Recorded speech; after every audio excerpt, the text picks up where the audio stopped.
Today I'm going to talk about atheism. So what is atheism? Atheism is simply defined as the lack of belief in a supernatural creator. So I guess the first question is, why am I an atheist? I could ask you the same question. If you're an atheist, why do you believe in a supernatural creator? What should be the default position, given that there's no proof for either the existence or non-existence of God? It's true that absence of proof is not proof for absence, but that alone cannot be used as justification for belief in God. So how do you justify belief in God then? Most theists use circular, self-contradictory common sense arguments to justify their beliefs. One common argument that theists use is the first cause argument. They claim that everything should have a first cause, but they contradict their own argument by saying that God doesn't require a first cause. You added an extra variable, God, but you still have the same problem. That violates Occam's razor right there. Furthermore, why is it easier to believe that a sentient, intelligent, complex, omnipotent creator came into existence without a first cause than the universe?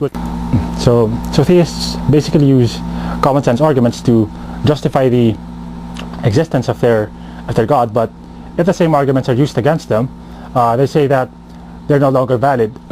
They claim that you can't use common sense arguments to argue against God, since God is outside of common sense. That isn't fair argumentation. That is not objective thinking. Furthermore, science itself is not bound by common sense. If you read about quantum mechanics or superstring theory, a lot of things in science are so strange that it's hard to believe that they're actually based on solid science. So basically, the same way that we cannot use common sense logic to argue against our God, you also cannot use common sense logic to determine what could or could not have arisen through natural processes alone. So if you cannot determine what is possible or is not possible through natural processes, then why is there a need to introduce an extra variable, especially a supernatural variable, to explain things? That would violate Occam's razor again. Introducing unnecessary redundant variables again violates Occam's razor. Occam's razor is a fundamental concept in science, logic, and mathematics, and if your argumentation violates Occam's razor, that is not a good sign.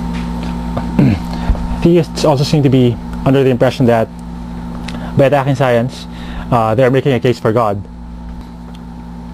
In science, theories are replaced when a more plausible and more complete theory is introduced. God created the universe is not a theory. It's not even an explanation. Explanations involve actual steps.